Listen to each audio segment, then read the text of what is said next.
Bonjour et bienvenue dans Pékin Express, l'aventure continue, épisode 1. Allez, c'est parti. On va parler Pékin Express, on va parler premier épisode, on va parler d'une nouvelle saison sur la trace du Tigre d'Or. 3 pays au programme, la Malaisie évidemment, mais d'abord l'Indonésie, la Malaisie et le Vietnam. Et on commence d'ailleurs par ça. Cette année, les concurrents vont découvrir l'Indonésie, la Malaisie et le Vietnam. Est-ce que ça vous hype ou pas? Voilà, première question pour entrer un peu dans le sujet. Tiens, je pense que je peux vous mettre ça pour vous illustrer un peu tout ça. Tac, tac, tac, elle est où? Ah, je vous le fais. Bon, bah je l'ai enlevé. Super bien. Bon, bah écoute, hein, tant pis. On l'a enlevé, c'est pas très grave. Pam.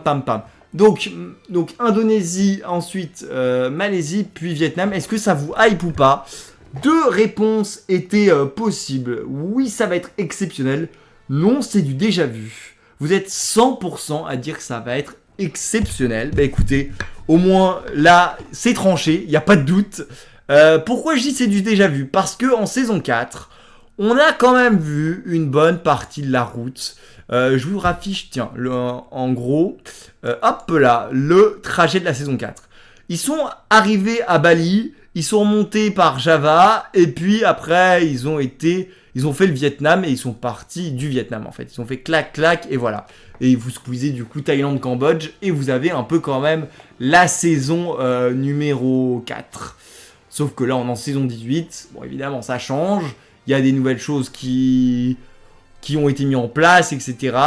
Les moyens sont un peu plus sympas. Mais c'est vrai qu'on connaît cet itinéraire, il n'est pas inédit. La seule chose qui pour moi est vraiment inédite, c'est la Malaisie. Parce que certes, ils sont allés à Bornéo en saison... Que je dise pas de bêtises, saison 13... Non, en saison 11. En saison 11, ils sont allés à Bornéo, mais voilà, c'était pas pareil. Là, ils sont vraiment sur l'île principale. Vous allez voir Kuala Lumpur, vous allez voir Malacca, peut-être des magnifiques plages parce qu'il y en a par centaines. Enfin, vous verrez, c'est vraiment un pays extraordinaire. En même temps, je suis nul là-bas, donc je suis pas hyper objectif. Mais bon, vous verrez, c'est un pays extraordinaire. Et en plus de ça, beaucoup de gens de plus en plus vont découvrir ce pays. Qui se modernise de plus en plus, hein, qui était déjà très high-tech à l'époque et qui l'est encore plus. Enfin voilà. Bon, du coup, ça vous hype plutôt. Hein. Concrètement, ça vous hype. Voilà, on en parlait. Hein. 2 des 3 pays sont pas inédits. Quel pays vous auriez aimé découvrir? Alors, c'est assez intéressant parce que y en a qui soit n'ont pas bien vu le Pékin Express et du coup qui me rappellent des pays, genre le Kenya, l'Afrique du Sud. Soit sinon, voilà, il y en a aussi. Ça, c'est aussi pareil.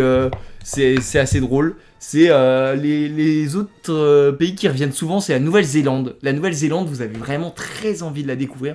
En même temps, je vous comprends, il n'y a pas beaucoup de reportages sur la Nouvelle-Zélande. Après, c'est très éloigné. Mais c'est vrai que ça serait génial. Guatemala, Nicaragua aussi. Alors, Guatemala, on l'a bien découvert, le Nicaragua, pas du tout. Donc, effectivement, ça pourrait être une bonne idée. Et puis, alors après, vous avez aussi... vous êtes très heureux. Il y en a aussi, il y a une majorité qui dit qu'ils sont très heureux des 3 pays. Oh, c'est bien. Si ça vous hype, c'est le plus important. C'est que vous serez au rendez-vous pour cette nouvelle saison. On passe maintenant, j'ai envie de dire, au départ. Alors, mea culpa, j'ai oublié de screener une photo du départ. Bon, de toute façon, c'est la même chose que ce que vous allez voir ici. Alors, cette photo, vous la voyez, c'est Ludovic et Samuel, candidats émérites de la saison 7, hein, sur la route des Grands Fauves, qui étaient au Caire et qui sont partis depuis un taxi. C'est Stéphane qui faisait un message en direct à la radio, ou en tout cas, qui avait enregistré un message qui a été diffusé dans tous les taxis, et après il partait. Cette année, et c'est la toute première fois dans l'histoire de Pékin Express, que les candidats, finalement, ils n'ont pas fait un départ inédit, mais ils étaient dans un taxi, et Stéphane, avec le talkie-walkie, leur a dit « Ça y est, vous partez, vous êtes là, et c'est parti pour me retrouver. » Voilà, moi, ça m'a un peu déçu, je vais pas vous mentir, parce que chaque année, ils trouvaient des petites façons quand même de faire des départs assez différents. Et là, 18ème saison, ils ont plus trop d'idées, a priori. Bon, après, il faut se comprendre, hein. 18 saisons, c'est énorme, il faut renouveler et tout. Mais bon, j'étais un peu déçu et je vous ai demandé, du coup, est-ce que vous, ça vous a dérangé? Et aussi, voilà, vous aussi, vous êtes un peu, grâce au sondage, hein, un peu chef édito de Pékin. Et du coup, vous pouvez me dire comment vous aimeriez voir le départ de cette nouvelle saison. Alors, qu'est-ce que vous m'avez raconté? Vous m'avez dit...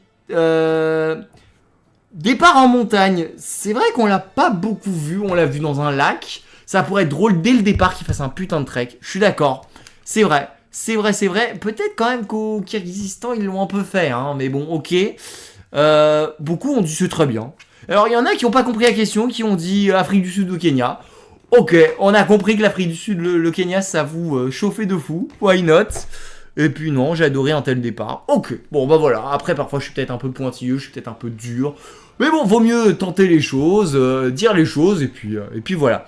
Bon, il partait du lac Batour. Le lac Batour, on le connaissait pas, mais le volcan Batour, on le connaissait parce qu'il avait été utilisé lors de la finale de la saison 4. Et bon, c'est un classique dans Pékin. On fait ramer les candidats et dès le début.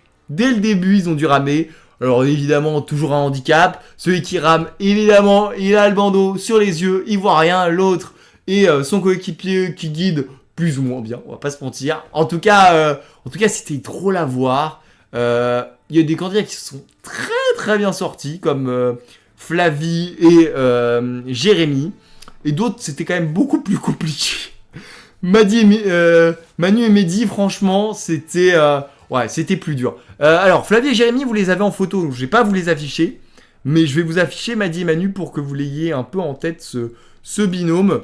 Alors, hop, je vous l'affiche comme ça, voilà. Parce qu'en plus, c'est la première fois, donc on fait aussi un peu connaissance avec les binômes, etc. Mais ouais, Mehdi, Manu, ouais. Ils étaient très drôles, ils s'engueulent tout le temps. Ils s'engueulent tout le temps, ces gars-là. De toute façon, ils me le disent dans leur portrait, ils disent, nous, on n'a pas une relation normale, on s'engueule tout le temps, mais c'est comme ça qu'on s'aime. Pourquoi pas, hein? Pourquoi pas? Donc voilà. Alors, on passe du coup à votre avis sur cette épreuve de rame. Alors, plusieurs possibilités de réponse. J'en ai mis plusieurs. Vous pouvez évidemment en rajouter. C'est toujours drôle de les voir ramer. C'était la première proposition. C'est redondant quand même dans les épreuves, c'est vrai. C'était chouette de découvrir ce magnifique lac, ou j'aurais préféré une autre épreuve. Alors, je vous le dis, vous êtes aucun, 0%, à vouloir une autre épreuve, donc vous avez plutôt bien aimé. Vous avez toujours trouvé ça drôle de les faire ramer quand même à 60%. À 40%, vous trouvez quand même que c'est redondant. Donc, bon, je suis pas le seul à dire que on les voit beaucoup sur l'eau, à ramer, etc. Bon, après, j'ai cru comprendre quand même que c'était un peu la nouvelle marque de fabrique de Pékin. Bon, why not? Et quand même, vous étiez content de découvrir le lac Batour, qui était assez joli. Faut reconnaître, je suis passé pas loin, je l'avais vu. C'est vrai qu'il est grand. Alors bon, à la télé, ça fait immense. Il est moins grand que ce qu'on peut penser. Mais c'est vrai que ça rend très très bien, surtout que, on va pas se mentir, les caméras de maintenant, ah bah ça n'a rien à voir avec les saisons 4 et etc. Hein, franchement, en plus, il y a un vrai travail sur la colorimétrie à chaque fois. Donc bon, ça n'a plus rien à voir. Ok, bon bah écoutez, ça c'était la première partie de l'étape. Après, ils devaient rejoindre Stéphane à Ubud. Alors ils ont fait du stop. Alors bon, il y a eu du stop un peu n'importe comment. Par rapport à, je pense d'ailleurs, un binôme qui m'a fait hurler de rire. Parce que les gars, en fait, mais ils étaient trop mignons. Hein. C'est deux Belges, très sympas. Brandon et Nathan. Hein, voilà, on sent qu'ils sont cool, mais on sent qu'ils ont peur. Et les gars, ne parlez pas un mot. Il n'y avait pas la règle droit interdit au silence. Hein. Enfin, le droit du silence. Non, les gars, ne parlez pas. Donc, comment veux-tu être pris en stop? C'était pas possible. Déjà que, bon, à mon avis, tu parles pas hyper bien le Bahasa Indonesia. Bon, bah, à un moment, t'es un peu obligé d'ouvrir ta bouche, d'essayer de tenter quelque chose. Mais ils parlaient pas. Du coup, bon, bah, ils ont pas beaucoup avancé. Et il y en a d'autres qui ont beaucoup plus avancé. C'était les 4 premières équipes arrivées à Stéphane du côté d'Ubud qui étaient qualifiées pour la première épreuve d'immunité. Alors je vais essayer de vous les afficher un par un pour qu'on puisse tranquillement les voir. Alors déjà, les premiers qui ont été... alors j'ai plus l'ordre exact, mais Madi et Manu se sont qualifiés pour l'épreuve d'immunité. C'était joli, franchement sympa.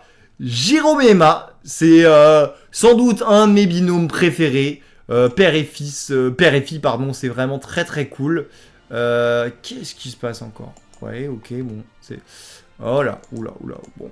J'ai eu un petit message sur mon ordi en me disant qu'il n'y avait pas d'espace. Je me suis là, ok, c'est cool. Mais non, tous mes enregistrements ils sont sur mon D, donc c'est pas un vrai problème.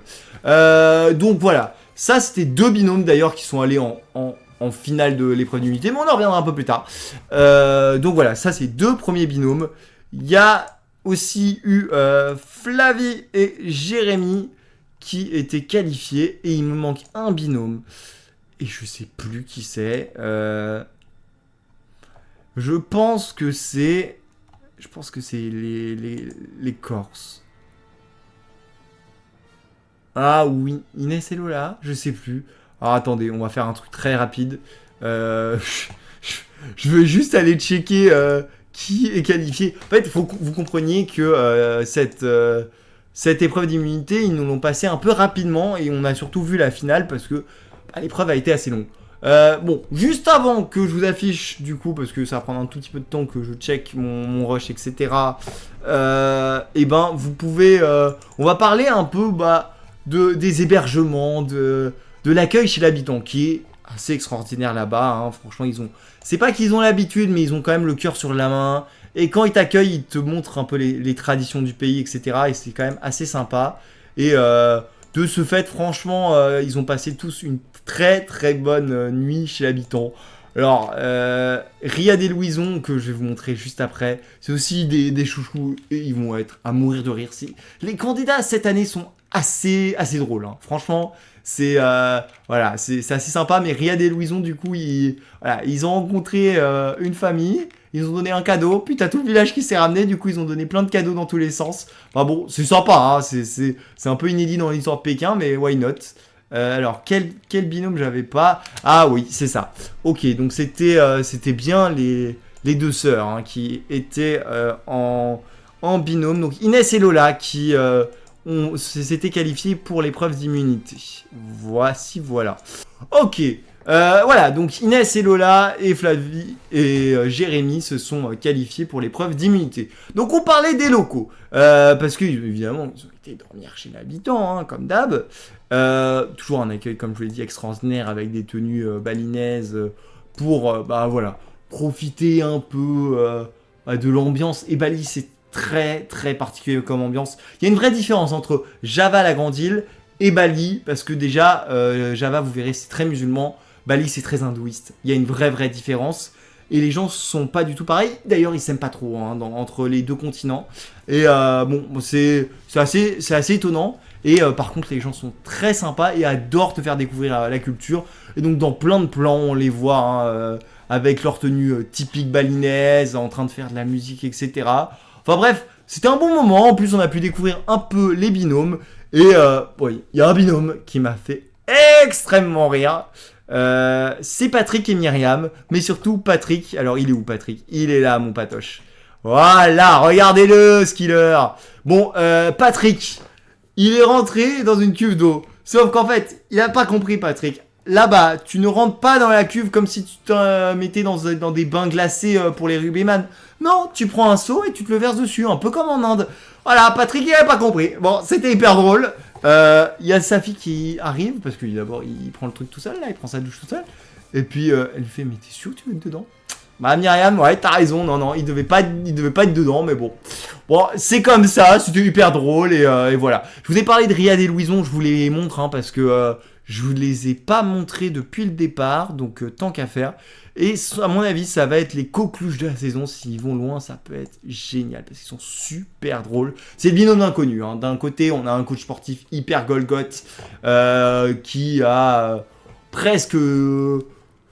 Ouais, sa philosophie, c'est vraiment la muscu, le corps, c'est son art de vivre, hein, son corps. Et d'ailleurs, il est fan de Jean-Claude Van Damme, il a des coussins Jean-Claude Van Damme, c'est hyper drôle.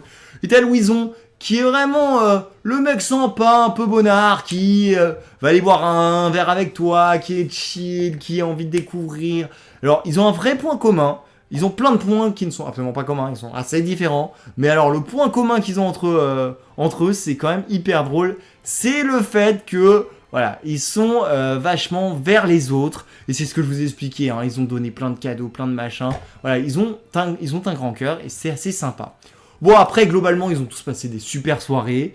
Et voilà. Ce que je vous propose, c'est qu'on parte tout de suite sur l'épreuve d'immunité parce que, en fait, il y a tellement de choses dans cet épisode. Cet épisode a duré quand même 2 heures, ce qui est assez rare pour un premier épisode de Pékin Express. Et il était assez plaisant, je trouve. Alors, est-ce que vous avez aimé l'épreuve d'immunité? Alors, juste avant que je vous donne les réponses à vos sondages, c'est évidemment le moment de vous expliquer l'épreuve d'immunité. Alors, c'est pas une épreuve d'immunité, à mon sens, inédite, parce que je sais plus dans quelle saison. Moi, je crois que c'était en Amérique latine qui s'était déjà tabassé avec des polochons et qu'il fallait tenir un maximum. Bon, il y a eu 2 manches. Il y a eu demi-finale et finale. Les 2 équipes qui, gagnaient se rencontraient en finale. Et en finale, c'était un peu différent parce qu'en première manche, voilà, fallait se bastonner et fallait être le premier. Enfin, fallait faire tomber l'autre, etc. En finale, il y avait des questions sur le pays, donc c'était sympa. On découvrait un peu le pays quand même. Mais il n'empêche que, bon, c'est une épreuve un peu... on la connaît. Bon, alors, 2 possibilités de réponse. Là, c'était un diagramme, vous aviez une jauge, voilà, c'était 0 à 100%. 88%, c'était très sympa. 12%, non, c'est déjà du déjà vu. Non, c'est du déjà vu, pardon. Et vous êtes 88% à dire que c'était très sympa. Bon, bah voilà, vous avez aimé. C'est vrai que c'était drôle. En plus, ils sont bastonnés. Et voilà. Bon, il y a une équipe qui a remporté évidemment cette épreuve d'immunité. Bon, on va le dire, c'est un peu mes chouchous. C'est Jérôme et Emma qui ont remporté cette épreuve d'immunité de haute lutte. Emma a été assez forte sur les questions et Jérôme, il a bien tabassé. Voilà, on peut le dire comme ça, il a vraiment bien tabassé et pour le coup, c'était assez sympa. Franchement, on a passé un bon moment à aller regarder ce tabasser. Enfin bref. Ok, bon, et ben voilà, l'épreuve d'immunité est maintenant terminée. Jérôme et Emma sont qualifiés pour la 2e étape de Pékin Express. Et une nouvelle règle fait son apparition, c'est le drapeau blanc. Mais juste avant, c'est pas banal, j'ai envie de dire. 2 équipes ont été éliminées lors de cette première étape. Et en l'occurrence, elles n'ont pas été éliminées les 2. Il y en a une qui a fait un abandon. Et là, bon, tu peux... Alors, j'ai vu beaucoup de messages sur les réseaux qui étaient assez durs envers eux. Parce qu'en même temps, il y a 45 000 candidatures. 45 000. Donc, à un moment, t'es un peu obligé de te dire, bon, bah, si j'y vais, c'est pour gagner, c'est pour aller au bout. Et eux, ils abandonnent au bout de la première journée. Bon, alors, faut reconnaître que, déjà, le bateau, c'était une catastrophe pour eux. Je vous l'ai expliqué, le stop, ils parlaient pas. Ils n'ont pas trouvé où dormir. Bref, ils ont fait une première journée cauchemardesque. Et à la fin de la première journée, ils ont dit on arrête. Donc, bah, actuellement, on n'a que 7 binômes dans Pékin Express. Au moment où on part pour, du coup, la 2e partie de l'étape. Bon, Brandon et Nathan ont abandonné. Et bon, c'est un peu triste. Et puis alors, je comprends un peu mieux. Parce que souvent, Pékin Express est racheté par d'autres pays comme la Suisse, comme la Belgique. Et cette année, la Belgique n'a pas racheté la saison de Pékin Express. Étonnant, il n'y a plus de Belges. Donc évidemment, bon, en même temps, bon, ouais, c'est dommage parce qu'en plus, ils pouvaient à mon avis être sympas, mais ils étaient très très discrets. Je pense quand même qu'il y a une erreur de casting. Et alors, Stéphane a pas répondu après l'épisode, mais avant l'épisode, parce que il y a une question assez bien jouée d'ailleurs du journaliste qui avait dû voir l'épisode avant, qui a dit, mais quand il y a des abandons, comment ça se passe? Est-ce que vous le prenez pour vous, etc. Il dit oui, effectivement, si jamais un binôme abandonne, c'est qu'on a mal fait notre boulot. C'est vrai, objectivement c'est vrai, parce que si tu sélectionnes un autre binôme, ils vont plus loin. Bon, après, dans Pékin Express, un binôme qui abandonne est remplacé. Donc, en 2e épisode, on va découvrir un nouveau binôme. Alors, je peux vous dire qu'il n'y a pas une photo qui a fuité pour le moment. Donc, on verra un peu qui va arriver. Et quel profil surtout. Parce qu'on se rappelle quand même de Emeline et Clément qui est arrivé en 3e épisode avec un profil assez sportif et tout. Ça pourrait être sympa que ça soit pas des anti-héros, parce qu'il y a beaucoup d'anti-héros quand même dans cette saison, et Stéphane d'ailleurs le dit bien volontiers sur cette saison. C'est un peu ça. Bon, allez, on continue et on parle de cette nouvelle règle qui va être une règle, mais délicieuse. Voilà, j'ai pas d'autres mots. Délicieuse. On revoit notre Stéphane avec le fameux drapeau blanc. Alors, le drapeau blanc, je vous l'avais expliqué pour ceux qui ont regardé le pré-débrief, j'ai envie de dire, quelques semaines avant que Pékin commence sur ma chaîne YouTube Thomas Nouvelle. On a fait un petit pré-débrief pour donner toutes les règles, rappeler un peu tout ce qui allait se passer dans cette saison. Et je vous avais parlé du drapeau blanc, je vous avais dit, c'est un drapeau, vous l'avez à la fin de l'étape, vous êtes, entre guillemets, immunisé, vu que vous ne participez pas au duel final. Et en fait, j'avais compris que pour moi, c'était la personne qui l'avait, elle cherchait un endroit, etc. Et après, elle était chill. En fait, pas du tout. C'est hyper drôle, c'est hyper gaguesque. Hein. En fait, le gars, il a le drapeau blanc, mais si quelqu'un l'arrête, la voiture est arrêtée, etc., il peut lui récupérer le drapeau blanc. Enfin bref, ainsi de suite. Donc en fait, t'as des grandes parties de cache-cache, c'est hyper drôle. Et franchement, c'était sympa. Alors, c'est Jérôme et Emma qui ont donné le drapeau blanc à qui voulait. Ils ont été assez sport. Franchement, ils ont été assez sport. Ils ont décidé de le donner à Maddy et Manu, qui étaient du coup finalistes avec eux de l'épreuve d'immunité. Ils ont bien apprécié d'ailleurs, hein, les copains. Les copains, ils étaient contents, hein, côté de Clermont-Ferrand, je crois, hein, les copains de Maddy et Manu. Et bon, ils ont essayé un maximum de garder ce drapeau blanc, ça a été compliqué. Surtout qu'il y a eu pas mal de moments où les équipes se sont vues, donc ils l'ont perdu, ils l'ont regagné, ils l'ont reperdu, puis ils l'ont regagné. Et à la fin, je vous le dis tout de suite, ils ont gardé leur drapeau blanc. Franchement, c'était... ouais, franchement... C'était très bien joué de leur part, surtout que, alors, on l'a vu surtout dans le débrief express, qui est la deuxième partie de Pékin Express, mais il n'empêche que ils ont dû se cacher parce qu'en fait, donc ils sont partis de Bali, hein, comme vous l'avez compris, ils sont partis de Bali, ils devaient aller sur l'île de Java qui est juste à côté, mais il y a un bateau pour y aller en fait. Et ils ont dû se cacher dans le bateau pour pas être vus et garder leur drapeau. Bref, on a vu ça, c'est assez gaguesque, et franchement, j'aime beaucoup cette règle. Qu'est-ce que vous en pensez ? Ça fait quoi? Alors, j'avais mis plusieurs possibilités de réponse, évidemment. J'adore, ça va rebattre les cartes, ça va créer des situations gaguesques. Trop de drapeaux, tue les drapeaux. J'adore, ça va rebattre les cartes, vous dites. Et vous aimez aussi, quand même, à 40%, créer des situations gaguesques. Enfin, en tout cas, que ça crée des situations gaguesques. En effet, ça va être hyper drôle. Je pense qu'on va bien se marier. Et ouais, franchement, non, moi j'aime beaucoup. J'aime beaucoup cette idée. Bon voilà, bon vous le savez, Maddy et Manu sont qualifiés pour du coup la deuxième étape de Pékin Express. Bon, il y a des couples qui sont un peu moins visibles à l'écran, comme alors ça je vous ai pas montré ce binôme donc je vous le montre quand même histoire d'eux. C'est Patricia et Jessica qui sont les collègues corses, un peu à l'instar quand même, j'ai envie de dire de Nicole et Marcel et Nicole, hein, qui étaient corses toutes les deux. Mais alors, elles sont collègues, mais en fait, elles ont un bureau. Vous savez, maintenant, il y a pas mal d'espaces de coworking, etc. De ce que j'ai compris, en fait, elles bossent pas dans la même boîte, elles bossent juste le mur d'à côté, tu vois. Donc, leur patron lui dit un jour, on va péter le mur pour que vous travaillez ensemble tellement que vous entendez bien, vous êtes comme des lards en fait. Mais bon, voilà, c'est assez drôle de découvrir ça. Et bon, elles sont assez sympas, elles sont assez fortes. Hein. Elles sont arrivées d'ailleurs deuxième de cette première étape. Et il y a un binôme évidemment qui a remporté cette première étape. Il s'agit de Patrick et Myriam qui vraiment ont bien joué. Alors Stéphane l'a dit quand même hein, en interview.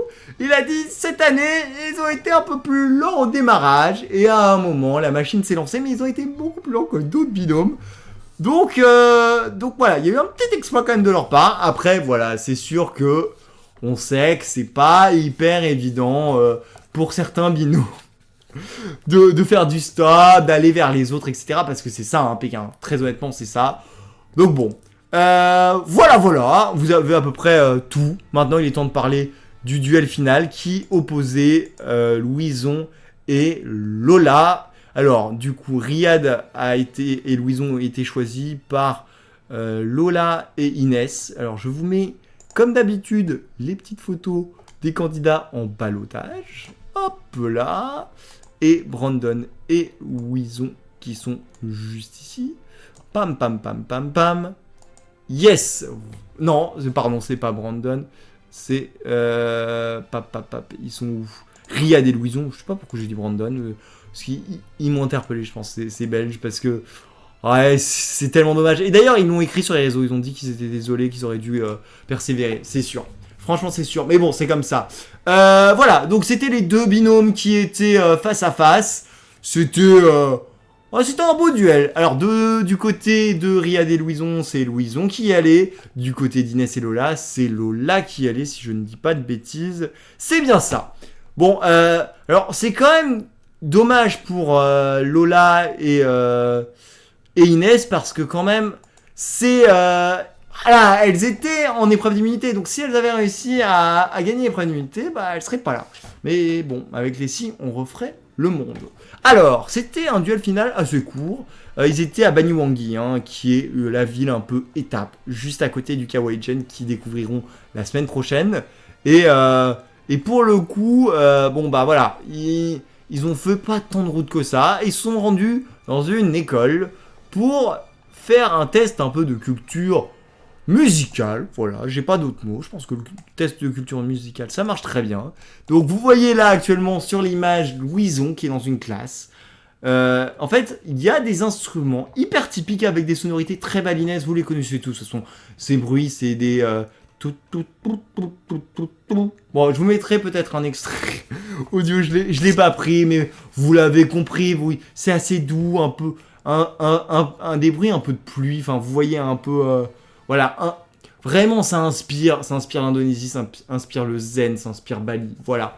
Et ils devaient retrouver des musiques, c'était pas simple, il y a eu le pont d'Avignon, enfin c'est des comptines d'ailleurs, c'était que des comptines, et Louison s'en est beaucoup mieux sorti que Lola, même si ça a été compliqué, et Louison est arrivé un peu après Lola sur le lieu, donc bon, Louison devait rattraper, il a rattrapé, il est parti en première position, juste après Lola, et pas de chance pour Lola, elle a vu Louison monter directement dans une bagnole, et bon, alors, ce qui est bien, c'est que Lola, elle s'est dit, bon, c'est pas terminé, c'est pas perdu, mais bon, c'est quand même compliqué, et résultat des courses, c'est Riyad et Louison qui ont remporté ce duel final, et qu'on retrouvera dans le nouvel épisode de la semaine prochaine, enfin, surtout de jeudi, vous le savez, on débrief le lundi, mais le jeudi... Rebelote, on regarde Pékin et le lundi d'après, on le débriefe ensemble. Mais voilà, Louison, il a bien sauvé son binôme.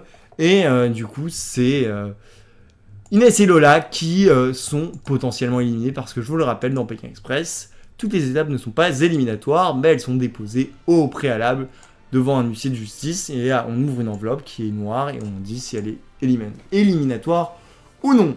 Bon, bah, Inès et Lola... C'est triste parce que, en plus de ça je vous l'ai pas dit, mais elles sont vietnamiennes, en tout cas d'origine. En effet, elles ont été adoptées par une famille française, mais de base, elles sont du Vietnam. Et voilà, bon, elles avaient très envie, en entendant le parcours, retourner sur leur terre d'origine, c'est logique. Et malheureusement, bah, ça sera pas le cas, parce que l'étape est éliminatoire. Inès et Lola sont éliminées. Bon, alors juste avant qu'on parle, j'ai envie de vous dire de la deuxième partie de Pékin Express, parce qu'il y a eu un vrai changement. Je vous propose un peu de faire déjà d'entrée de jeu votre classement sur vos binômes préf. Et c'est marrant, on a un peu les mêmes binômes préf. Je les découvre avec vous en même temps. Vous mettez en number one et en même temps, je vous comprends, ils sont sympathiques comme tout et ils sont forts. Je sens qu'ils vont aller assez loin. D'ailleurs, je l'ai dit à Emma sur Insta. Je lui ai dit, à mon avis, tu iras au moins dans les 4 derniers. Voilà. Écoute, je pense que je me trompe pas. À mon avis, ils vont aller assez loin. Flavie et Jérémy aussi. Alors, c'est marrant parce que Flavie et Jérémy, mine de rien, vous les aimez bien alors qu'on les voit pas beaucoup à l'écran. Ils sont assez... j'ai envie de dire assez neutres. Voilà, un peu en mode suisse. Mais ils sont sympas. Alors... Pour être très honnête, je pensais qu'ils étaient en couple et de ce que j'ai compris, ils sont que amis. Bon, on verra si Pékin peut les rapprocher, on sait jamais. Et en troisième position, vous nous avez mis Riyad et Louison. Et ben ouais, bon, c'est à mon avis ouais, les binômes qui peuvent être vraiment attachants pendant cette saison. Est-ce que je peux les mettre un peu plus grands? Peut-être par là, voilà. Voilà, on les met par là, tac, tac, tac. Voilà, Riyad et Louison. Bon, bah, ça fait un bon petit top 3. J'aurais rajouté, voilà, Patrick et Myriam, ils sont sympathiques comme tout. Après, voilà, on a vu de toute façon tous les binômes, mais c'est vrai que là, vous avez, ouais, en tout cas, ouais, Emma et Jérôme, ils vont aller loin, à mon avis, et Riyad et Louison, j'aimerais bien. J'aimerais bien parce que ils apportent un vent de fraîcheur. Ils sont hyper drôles. Alors par contre, Riyad, alors s'il me voit, il me fume à mon avis. Mais Riyad, bon, parfois il cogite pas hyper bien le gars parce que on lui dit prends des bambous et le mec, tu sais quoi des bambous? Bah c'est le bateau. Ah d'accord. Bon bah on fait ça. Bref, bon c'était assez drôle. Jérôme et Emma en tout cas, c'est votre préf. Pourquoi pas? Alors question un peu différente ce coup-ci. Qui va gagner Pékin Express? Et ça, c'est assez drôle parce que vous n'avez pas du tout les mêmes binômes quand même. Riyad et Louison, au revoir. Flavie et Jérémy, au revoir. Moi d'ailleurs, je pense que vous avez raison, Flavie et Jérémy, ils vont être trop sympas, ils vont se faire bouffer. C'est Maddy et Manu, vous voyez, extrêmement bien gagné avec Jérôme et Emma. Tac, tac, tac. Je les boum, voilà. Et alors, vous pensez... que le binôme... Alors moi je l'ai appelé le binôme mystère parce que je n'ai pas d'infos sur lui. Mais c'est vrai que le binôme mystère pourrait aussi bien gagner cette nouvelle saison de Pékin Express. Ok.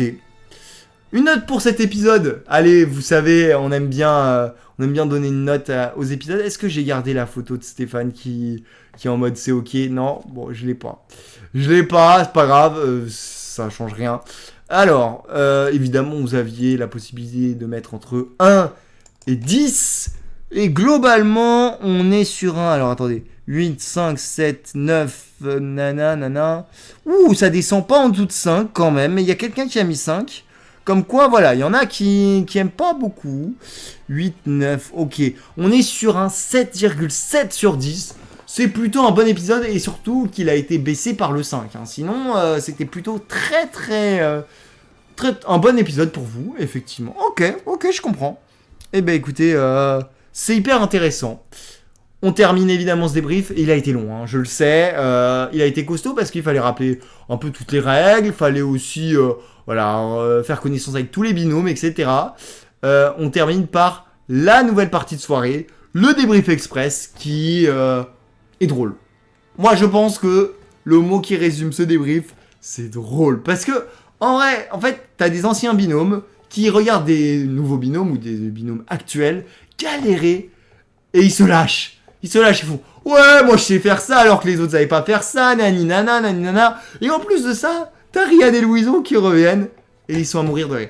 Alors, je les ai bien aimés, hein, lors de l'étape classique et tout. Mais alors, quand ils ont été... C'était hyper drôle. Quand ils ont été quand même jusqu'à... Quand ils sont venus dans des briefs express, ils avaient...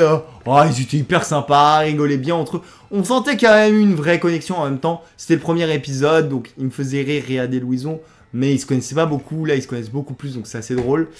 Pour ce premier débrief, on avait Ludovic et Samuel, Fabrice et Briac, Denis et Julie, on avait qui, Étienne et Vanessa, et Thomas et Mathieu. Il y avait Fabrice et Briac ? Peut-être pas Fabrice et Briac, autant pour moi. En tout cas, ouais, l'équipe est bien choisie. Bon, Stéphane n'est pas hyper présent à part en voix off, hein. En fait il est juste là pour faire un mini plateau au début et après c'est terminé. Mais c'est bien ficelé, ça marche bien. Après c'est vrai qu'Itinéraire bis ça permettait quand même de découvrir le pays d'une façon différente et de revoir un peu les candidats qu'on aimait bien galérer mais en même temps kiffer un peu et j'aimais bien l'idée.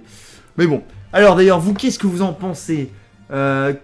C'était vraiment très drôle, vous avez été 39%, rendez-moi Pékin Express Itinéraire bis, 60%, bon la messe est dite, hein, vous aimez Pékin Express Itinéraire bis.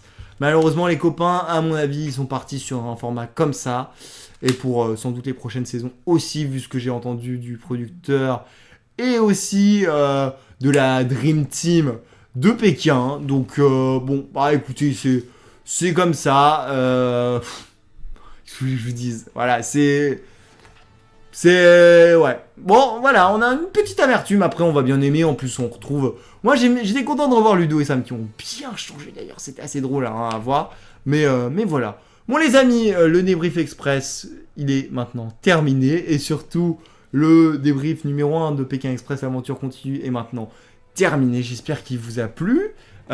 Franchement, c'était très chouette de débriefer avec vous. Vous prenez soin de vous, passez une très très bonne semaine. Et nous, on se retrouve évidemment lundi prochain, 21h, pour Pékin Express, l'aventure continue, épisode 2. Allez, ciao.